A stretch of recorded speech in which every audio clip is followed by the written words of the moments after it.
W.F. Howes presents an unabridged recording of If the Tide Turns by Rachel Rueckert, narrated by Aoife Hinds and Sam Stafford.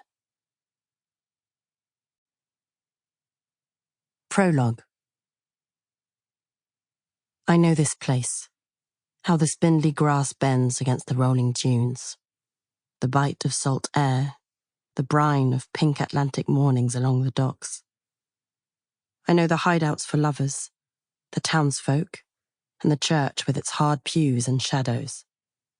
A barn with a boot print, a whipping post, a cell, real and imagined. I know every spine of this shore, and the woman whose voice cries and curses whenever storms hammer the bone-white sand, where lie the remnants of the widow and her treasure, her crew.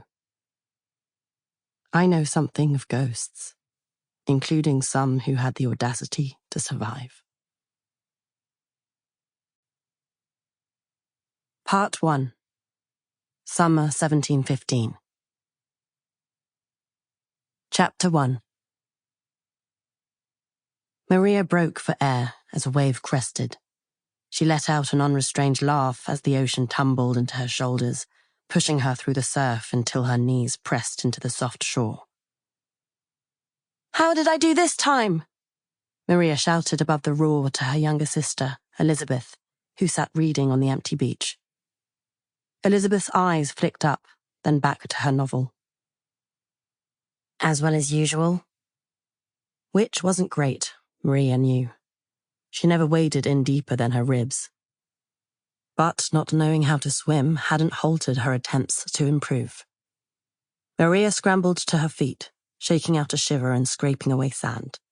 She wrung water from her linen shift, then her braid. Her throat burned with traces of sea. Despite the goosebumps, she glowed with delight.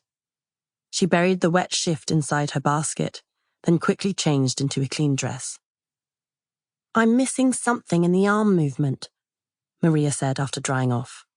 She held out her arms, trying to mimic what she'd seen the fishermen at the docks do when they dove to cut a snagged line. Why were they allowed this joy while she was not? She finished dressing and then stared at the bonnet in her hands. She hated the dreadful thing, but over her 17 years of existence, she'd learned resistance was futile. She sighed, then tied the bonnet on, tucking the damp coil of corn silk hair away from view.